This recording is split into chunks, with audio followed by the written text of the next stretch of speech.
Merci, Monsieur le Président. Nous avons suivi avec attention ces répliques et personnellement, je ne voudrais pas du tout prendre la parole. Mais je vais vous faire l'économie des choses qui ont été dites au niveau de la partie civile. Je considère que, et je l'ai dit dans ma plaidoirie, que nous ne reprendrons pas dans le même style. Tout tenant compte de la courtoisie judiciaire qui caractérise notre métier et de ce temple qui nous réunit. Monsieur le Président, je vais rebondir sur les questions de droit qui ont éventuellement été abordées par le ministère public, notamment la question déontologique, que le procureur en a parlé tout à l'heure, mais également la question de la requalification. Sur la question déontologique, il a été dit ici, et je crois qu'on veut nous le reprocher, que des avocats dont les clients devaient ce jour-là être incarcérés à la veille du procès sont allés voir le ministre de la Justice. Je voudrais rappeler au procureur que nous savons faire la différence entre le ministre de la Justice et le ministre des droits de l'homme. Les questions de liberté individuelles, les questions de droits de l'homme relèvent de ce ministre-là qui a les deux casquettes.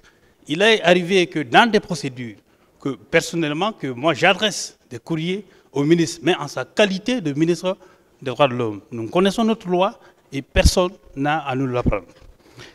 La deuxième chose que je veux relever, Monsieur le Président, je m'attendais, et comme je l'ai démontré dans mes plaidoiries, que le ministère public puisse nous convaincre sur la question de la nécessité de la requalification et sur les conditions de la requalification. Je crois, Monsieur le Président, honorable assesseur, avoir cité au moins 7 jurisprudences sur la question. Et je rappelais, je vais vous lire cette partie-là, Monsieur le Président, une jurisprudence de la Cour européenne des droits de l'homme qui date du 19 décembre 2006.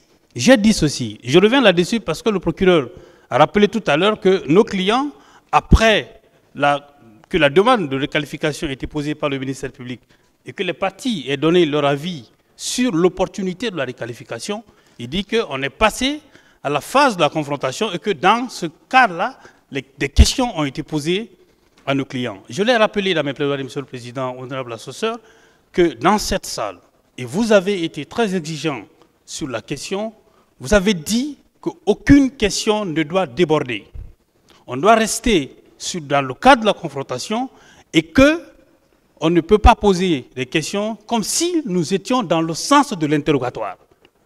Et c'est le sens de la jurisprudence qui a été donnée par la Cour de cassation, par la Cour européenne des droits de l'homme, qui s'est inspiré, Monsieur le Président, honorable assesseur, paragraphe 3 et l'article 6 de la Convention européenne des droits de l'homme, qui dit ceci, si vous le permettez bien sûr, Monsieur le Président, honorable assesseur, que les dispositions du paragraphe 3 de l'article 6 de la Convention européenne montrent la nécessité de mettre un soin particulier à notifier l'accusation pesant contre un accusé et donc la qualification juridique que la juridiction pourrait retenir à son encontre est une condition essentielle de l'équité de la procédure.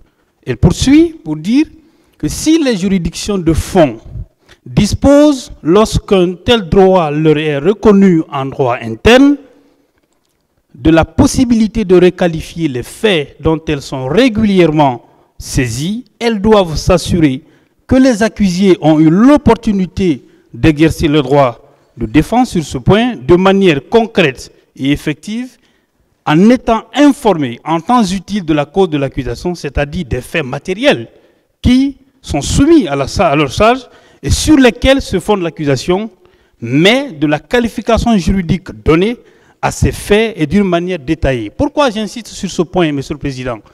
Il est dit, et à l'entame de cette procédure-là, vous avez fait passer tous les accusés devant cette barre, vous avez lu l'ordonnance de renvoi le concernant. Vous les avez expliqué, c'est quoi l'infraction de meurtre, c'est quoi l'assassinat.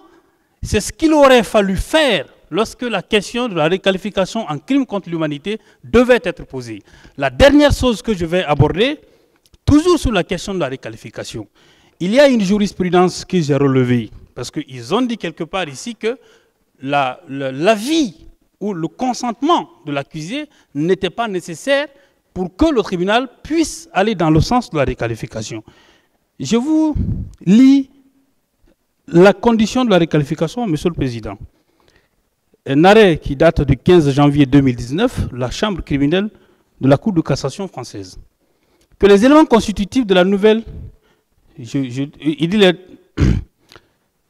si le tribunal estime devoir requalifier les faits dont il est saisi, c'est à la double condition que les différentes parties au procès puissent contradictoirement débattre de la question et que les éléments constitutifs de la nouvelle qualification envisagée ne soient pas matériellement différents de ceux de la précédente qualification. Dans ce cas, le tribunal devrait recueillir l'accord exprès de prévenu ou l'accusé pour être jugé sur ces nouveaux faits.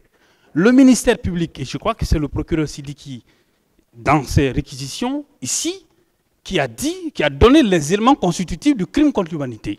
Il a parlé de l'élément contextuel, ce qui pour dire qu'il faudrait que le crime soit commis dans le cadre d'un plan ou d'une politique d'État, d'une organisation ayant pour but une telle attaque. Ça, c'est un élément constitutif du crime contre l'humanité. Ça veut dire quoi? Si on prend le meurtre, qui est une infraction incorporée dans le crime contre l'humanité, le meurtre individuellement pris ne peut pas être considéré comme un crime contre l'humanité s'il n'est pas commis dans le cadre d'une attaque généralisée ou systématique et dans le cadre d'un plan commun ou d'une politique d'État ou d'une organisation ayant pour but cette attaque.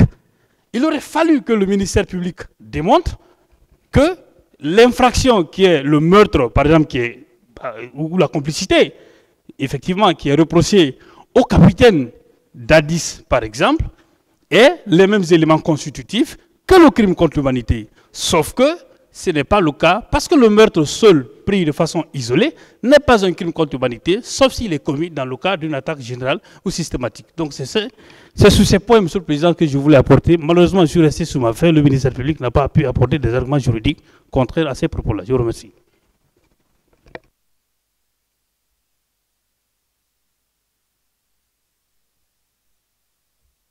Personne ne veut parler.